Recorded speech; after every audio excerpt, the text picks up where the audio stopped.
biggest place where things kind of go off the rails is the people in the first place could not afford the purchase price on that property. Hey investors, Bradley here from Watson Estates. Thank you for joining us on the largest, fastest growing podcast for Toronto real estate on iTunes, Spotify, and Google Podcasts. The reason that our channel grows so quick is because we have the best guests, and because you hit that subscribe button. Make sure you do. Make sure you like this video if you've learned a little bit about RTO, rent to own. Our guest today is Rachel Oliver, a multi-award-winning real estate investor and entrepreneur. She's been featured in Canadian Real Estate Wealth magazine, popular podcasts, TV shows, and industry events as an expert on rent to own. Passionate about education, Rachel is an author, which I actually have her book right here called Rent to Own, Essential Guide for Home Buyers. And together with her husband, Rachel owns and operates Clover Properties, Ontario's most established rent to own company. Working closely with real estate and mortgage professionals for over a decade, she has done over 400 rent-to-own deals and is here to help you guys as investors learn a little bit about that today. We talk everything rent-to-own, whether you're an investor or someone considering purchasing a rent-to-own property. If you've never met or heard of Rachel, this is your chance. Enjoy. Rachel, thanks for joining us on the show. How you doing? I'm doing great. Thanks, Bradley. You are a busy lady. You are the queen of rent-to-own. Your name is all over the place when it comes to the relationships and contacts I have in the real estate business, which is why I'm thrilled you took some time to join us and our friends talking about the wonderful world of RTO. I'm excited to share what I know. All right, so let's start off introducing everybody a little bit to you. Tell us how you got into this business, maybe a little bit about your backstory. Okay, so the best way to start is to explain that I don't like tenants and toilets, but I really wanted to get involved with real estate investing because I wanted to replace my job income. And I knew real estate was the way to do it, but my challenge was if I went the traditional rental route, I would have to deal with tenants and toilets. And that's not my thing. I wanted to free my time. I had a 2-year-old at the time, and I really wanted to scale back my corporate gig because I was climbing the corporate ladder, working 60-hour weeks, and it was a very competitive engineering industry, male dominated. And I realized that, you know what, I need a little bit more balance and make family my priority. And I thought real estate investing was going to do that. But the challenge was the tenants and toilets because first of all, they can damage the property and I didn't want to have to deal with that. And the other concern was that there just wasn't enough cash flow. And I did a lot of research and I finally realized that if I want to invest for cash flow, rent to own is going to be the best strategy for me. So that's how I landed there in 2009. Oh my goodness. You just hit some key words that people are going to want to know more. So tenants and toilets, I don't like that either. And I like cash flow. Tell me a little bit about what kind of returns you guys are getting, what kind of cash flow you see there that maybe was unseen before. Yeah, so the cash flow that we normally see, especially in today's real estate market, is anywhere from $900 a month to $1,200 a month after all expenses, and without the tenants and toilets. And one of the biggest advantages, of course, we as investors can benefit from is the low cost of borrowing. But you know, how we are today is great, but let's kind of backtrack where we were in 2009, 2010, 2011. Interest rates were around the same, 2.5, 2.3. So we're kind of back to where we started. And the annualized rate of return that I'm seeing on my deals was around 30%. And then half of that comes to me usually from the cash flow. And then the other half with an RTO comes at the end through a capital gain. And it's a short-term investment. So every 3 or every 4 years, I'm turning over my capital, all without the tenants and toilets and perpetuating that cash flow. So we've been able to kind of, for more than a decade, to basically sustain the same rate of return and roughly the same cash flow, give or take a couple of $100 depending on where interest rates lie. Yeah. I could just do a mic drop and put your contact and say, here you go. That's great. I love it. The elevator pitch is real. Okay, so let's talk a little bit about rent to own, the nitty gritty. You're a bit of a matchmaker, right? You connect investors with tenants who want to be homeowners, which is a good chunk of people. So maybe explain a little bit more detail that rent to own process. What does that look like for mostly the angle? I'm interested on the angle of as an investor, but we can talk a little bit about what it looks like for tenants too. Yeah, for sure. So Bradley, when I got started, I was the investor. I really, I had a couple of families, a real estate agent actually introduced me to a family that couldn't qualify for a mortgage because the wife had gone through thyroid cancer. They had 4 children. They were recovering from a major financial and health setback, and they really needed some stability. So the real estate agent actually approached us and said, "Hey, would you be willing to help this family rent to own?" And of course, I vigorously started Googling what the heck is rent to own and how does it work. And then when I realized that, wow, okay, so I basically just acquire a property, take title on that property, and have an option to purchase contract in place between myself and that home buyer that wants to rent to own this property. They pay me each month towards the future purchase of this property, and we kind of lock in all of the mechanics. So we determine, okay, well, I'm buying the property today for 400,000. I'm selling it to them in 3 years from now for 450,000. So there's my delta. But where the cash flow really came in was the home buyers come in with a down payment. Cha-ching, there's no first and last month's rent. I have a down payment. So I have 10, 15, 20,000, in some cases 30 or $40,000 from that home buyer that needs me to help them rent to own. So I was then basically qualifying for a mortgage with a 20% down payment. I mean, at the beginning it was 0 down, then it went to 5%. And now as investors, it's 20% down. So the way we do it now is that I put in 20%, get my financing in place. But here's the thing, I'm not actually tying up for the full 20% of my own capital. I'm actually tying up about 15%. So I'm getting more leverage. Why am I tying up only 15? Because the tenant buyer is coming in with around 5% of the initial down payment. And yes, that's credited to them in the future when they exercise their option to purchase and actually fulfill the obligations of the contract.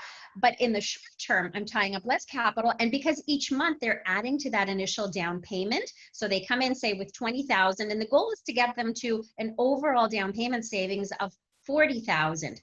So each month they're going to be paying me $500 or so towards the future purchase. So they're buying this property from me incrementally. So we did this for about 4 families initially, and then I ran out of borrowing capacity. So that's when we kind of started calling friends and family, and then friends and family started calling friends and family, and it kind of took off and snowballed from there. So now when there's other people who are interested in this kind of cash flow, the ramp up process, the knowledge, the systems, it's quite intense. It takes about, I would say, about 100 to 120 hours to do a rent to own deal start to finish. And you have to keep your hand on it. It's not a kind of set it and forget it strategy that some people have once thought it was. So for it to be successful, you have to be on it. And not every investor has the time and the expertise. So we lend our time and expertise to help investors come in as an investor. And that's where the matchmaking part comes in. So I figure out what does another investor need and what are their wish list and borrowing capacity. And then I have a home buyer that needs rent to own. What's their budget and where are they looking? And then I kind of bring them together. And it's a very happy transaction. But the key is that we need to manage those people all the way through. And that's what's very different with a rent to own strategy compared to, a typical rental. You are not managing a property, you're managing the people. And that's what we do as well. We lend our expertise and our systems to that to keep these deals on track. And you guys do a fantastic job. The funny thing about rent to own, I don't know a ton about rent to own, but I know enough to know it can be a bit of a wild west, and it can leave a lot of people with serious exposure. So when we're talking about this 120 hours of work, I can see that. I can see how that would piece in there. And there's noticeably a lot of first-time buyers that are requiring or hoping for this assistance. We see the government playing with this incentive program, trying to offer some kind of way to do it. Meanwhile, you guys are sitting over here thinking, we already have a system for that, and we can make all parties happy and get you into a home that was once unaffordable in our area. I think what you guys do is fantastic. And generally, the fact that you're a good person matters, because who you partner with in this, it makes all the difference. So what I also am aware that I'm not involved in the process of choosing these tenants. Tell me a little bit about your ideal tenant, because not everybody that wants or has a home or has a down payment is going to qualify for this. What does that person look like who does? Yeah, that's a really great point. And I think there's a lot of misinformation about who is a good candidate for the rent-to-own transaction. With rent-to-owns, it's not so much about the property. As investors, we're kind of hardwired to think location, location, location, property, property, property. Here we kind of take a step back and say, you know what? the people. Who are the people? What is their income? What are their credit challenges? Are their credit challenges repairable in a 2-year time frame, maximum 3 years? So for example, if someone's gone through a bankruptcy, it's going to be a while before their credit is in a good position for a mortgage through a bank, because banks are not going to take a chance on people like that. But in a rent to own, those people are great candidates. They're probably going to need about 4 years to reconstruct and reestablish their credit, and they're motivated. They've experienced what it's like to have a personal setback. So we're looking for personal affordability. Can they afford the real estate prices today? Is their credit repairable in a 2 to 3 year window? Are they coachable and motivated? So we're looking for emotional and financial commitment. And then on the to extend the financial commitment, we're also looking for someone who has been saving towards a down payment. So usually we're looking for about a 5% down payment savings that will kind of give them a huge springboard in order to succeed in the rent-own process, to be able to qualify for financing. Because remember what we're trying to do here. This isn't about me as an investor pocketing juicy cash flow and creating 30% return on investment per year. This is about taking a family who has a legitimate setback. They go to a bank, the bank says no to them. Their options are to rent, or take that 5% that they've saved up and put it into a rent to own and collaborate with an investor who wants to help this family get ahead. So what is it going to take for this family to truly become mortgage ready? That's the lens we put on every single applicant, and we're working backwards from there. So it's 1 in 10 on average. Bradley, I'll be honest with you, you and I have known each other for a long time, and when we first met, the stat was 1 in 10 applicants qualifies for our process, and that still continues to be the case. So could you maybe highlight, I think it'd be valuable for our audience to highlight, because some people might be thinking, oh, well, thanks, Rachel, for the tip. I'm going to go do a rent to own now. Maybe you can highlight some of those pitfalls, because guys, those are very real pitfalls. Can you tell us some of the errors on both ends, right? We have exposure from both parties. What does that kind of look like? Or what have you seen kind of explode before they call you?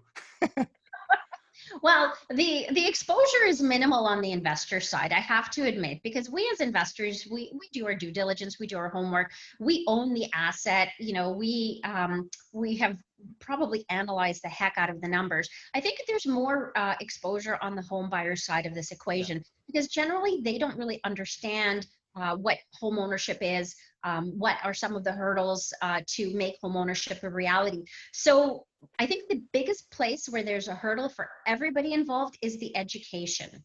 Really, if you're dealing with people who are underinformed or misinformed, it's probably just basically, a blip show waiting to happen. I have to admit. So that was one of the things we noticed early on. What do people need to be educated about when they're thinking about applying for a rent-to-own process, or working with someone who's advertising that they have a property for rent to own? So the biggest place where things kind of go off the rails is the people in the first place could not afford the purchase price on that property.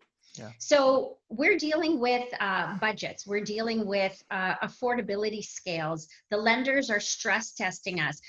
Bradley, honestly, we had the stress test in place back in 2009 for every applicant that we were screening for our rent-to-own process. And when the stress test officially hit the market, everybody's like, oh my God, freaking out.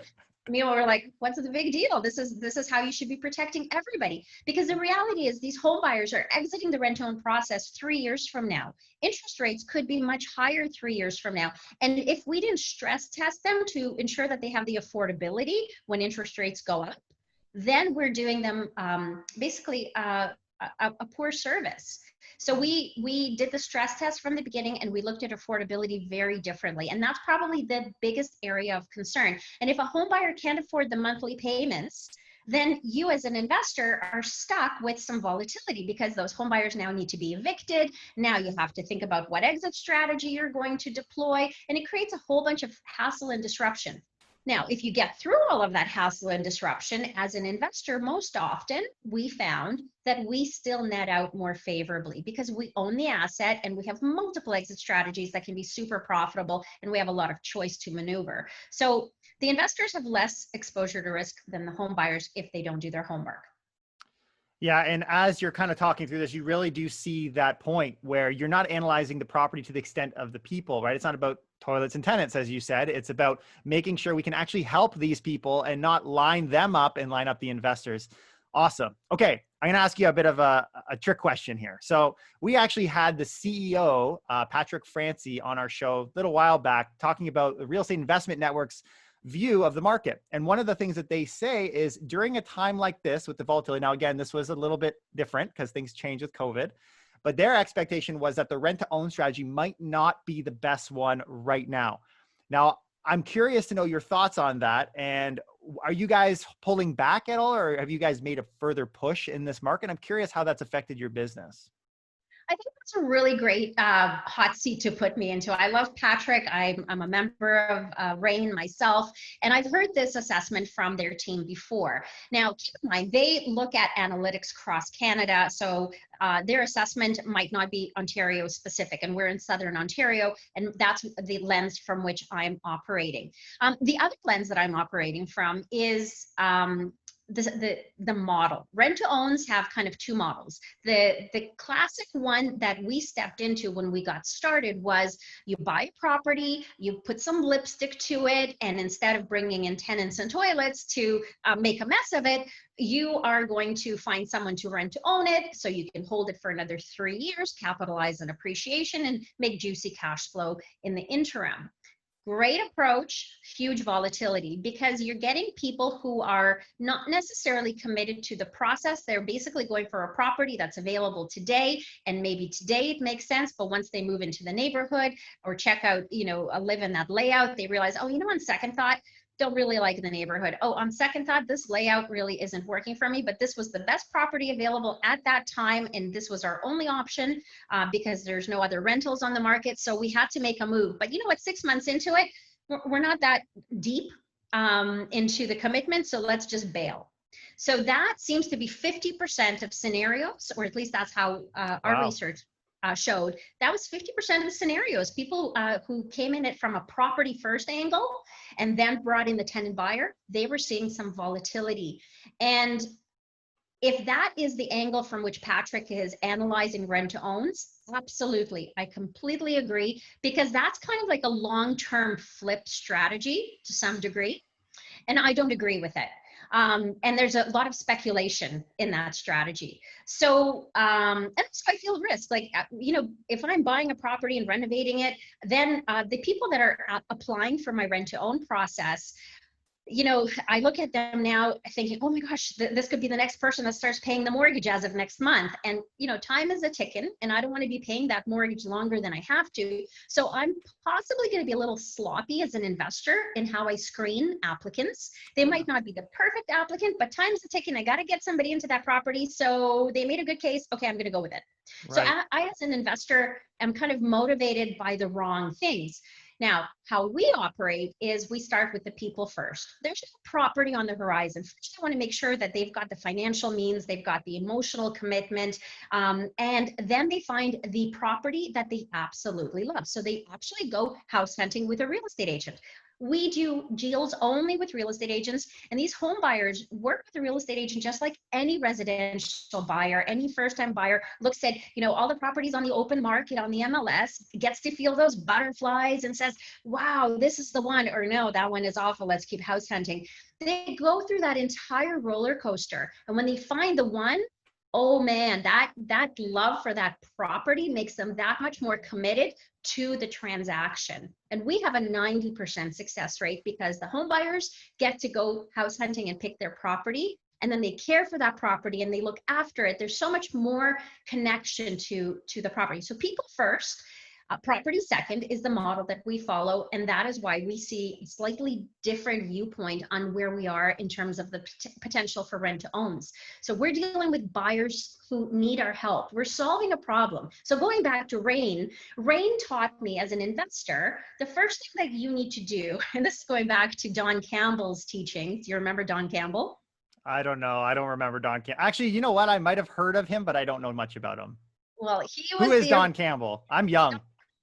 Don Campbell is basically the grand poobah of the real estate investment network, and he always Interesting. approached education of real estate investors from the point of you have to solve a problem. What value are you adding to the people that you're going to be bringing in as renters? And I took it to heart. Our rent-to-own strategy with people first, property second truly solves a problem for somebody who's gone to the bank and can't qualify, but their landlord, especially now, given where we are with our economy, a lot of landlords are liquidating. So these poor people can't quite qualify for a mortgage. They have some savings and they don't want to go back into the rental routine. They want to Yeah. break that cycle. What solution is out there for them? Our strategy fits right in solving that problem. And because we're solving a problem that's legitimate for people, our rent to own model has a lot more legs and a lot more opportunity to solve a lot of people's problems. As you can imagine, there's a lot of people who are struggling as a result of COVID. Credit challenges are going to be creeping in. People might have to downsize. So some people who might have deferred mortgages, those deferrals are up and they realize, you know what, we can't catch up with all the excess payments because the deferral is not a forgiveness loan, right? People are going to have to still make up the difference. And if they didn't budget for it, they might be surprised that they need to downsize to catch up with those debts. But by then their credit might be a little bit compromised. And instead of going into the rental game, they look at us as a solution to help them get back on their feet and get ahead financially. So this is why I would challenge what Rain is forecasting in terms of rent to owns in Southern Ontario. I love it. I love it. And one of the things that I think is key here for those brokers and realtors that stuck around for this whole thing, because I think there's a big fear about rent to own. I know as a broker, I have clients say all the time, hey, I want to buy a place. I'm considering rent to own. And generally, I think there'd be fear of that question. But because I know you, there's not. In fact, as salespeople, we're doing a huge disservice by not educating and connecting them with individuals who can set that system up if it's appropriate and works for them.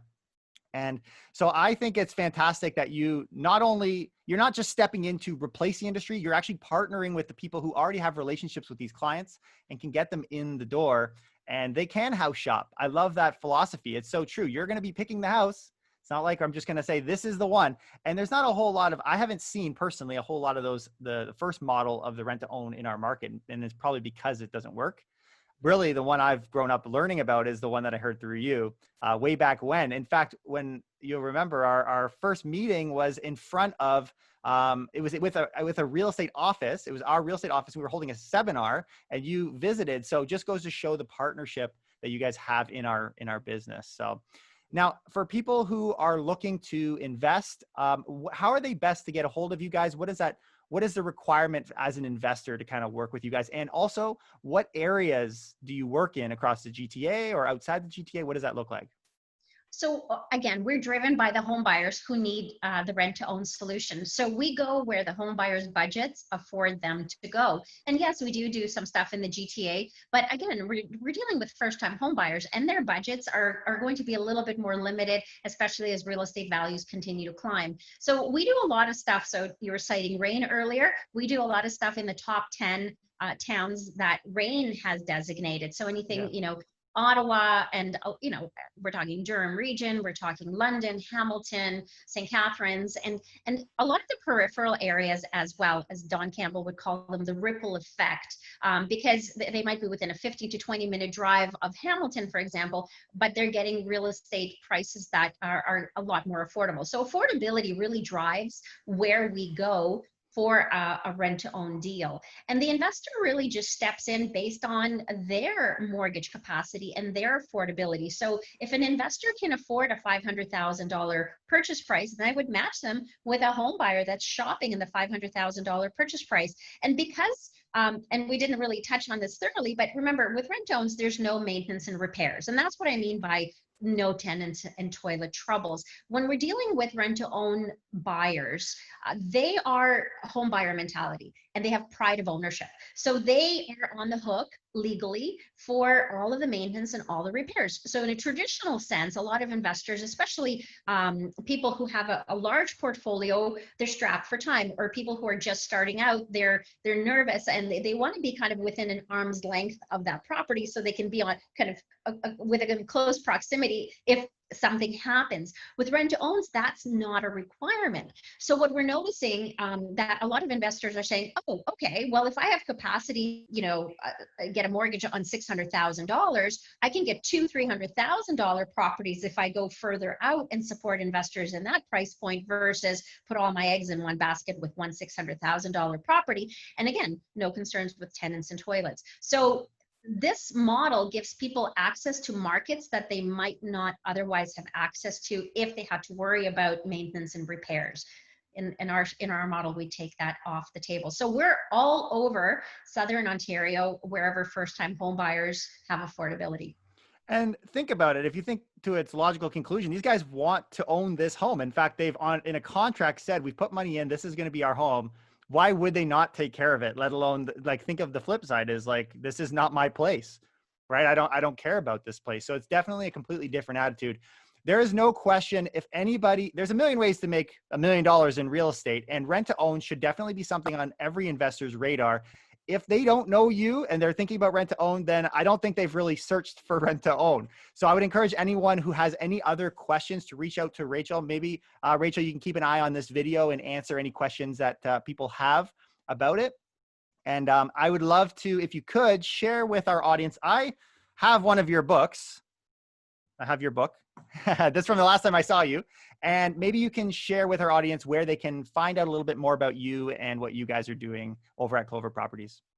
Yeah, absolutely. So if you're interested in the model for investors, I'd urge you to visit us on hellocashflow.ca. I go in a little bit more detail about what we do and how we work with investors. And from there, you can request a sample deal review. And if you're a real estate agent or a mortgage professional, and you have clients that you want to help leverage the rent-own strategy to get out of renting and get into ownership, then you can steer that person towards stoprentingtoday.ca. So that's more about the holistic program, and hellocashflow.ca is for the investor side. Rachel, thanks again for taking time to join us and our family of investors. We'll see you next time. Thanks, Bradley.